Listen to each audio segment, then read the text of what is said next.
But first, our politicians gathered in Canberra today for ceremonies marking the start of the new parliamentary term. And it began as everything begins these days, from football games to street sweeper toolbox meetings, with a welcome to country. In modern Australia, nothing officially starts without someone solemnly reminding us that the land we're on existed before we developed it. Ours is a country where welcome to country has become as routine as breathing and just as impossible to opt out of without social repercussions. Street sweepers can't sweep, pilots can't land, and politicians apparently can't lie until someone acknowledges the traditional custodians of whichever patch of grass everyone is standing on at the time. Here's 20 seconds of today's ceremony, which went for more than 45 minutes, once you include the smoking ceremony. And by the way, that's 45 minutes longer than our senators spent last year debating the digital ID bill. But priorities, right?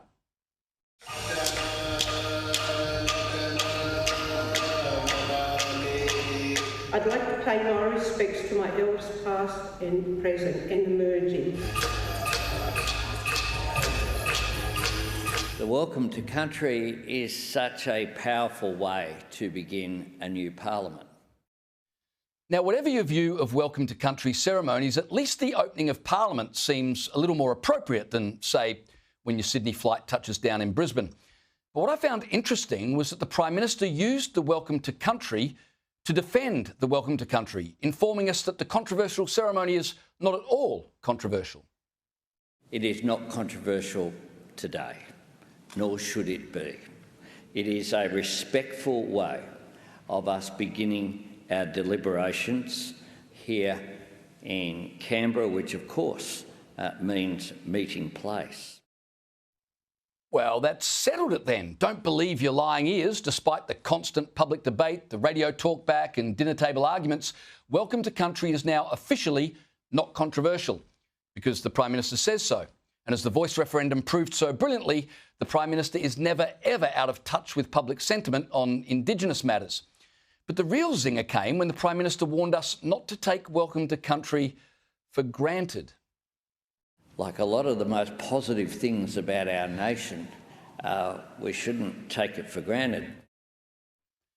I'm not so sure there's any danger that we'll take welcome to country for granted. I mean, it only happens 3,000 times a week at school assemblies, sporting events, council meetings, and on the bottom of most corporate emails. The Prime Minister speaks of it like it's a rare and fleeting gesture of reconciliation when, in reality, it's become omnipresent.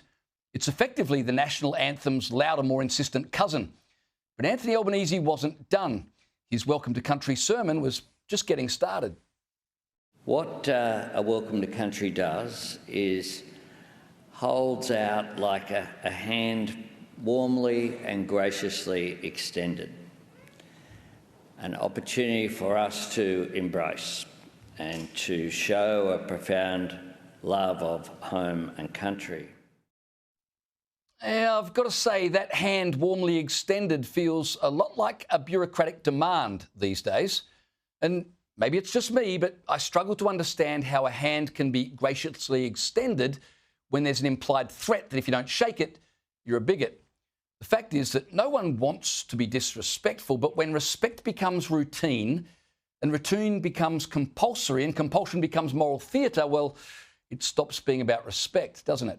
It's just virtue signalling on autopilot. Still, it's nice to know that the Prime Minister is working hard to make sure no welcome to country goes unwelcomed.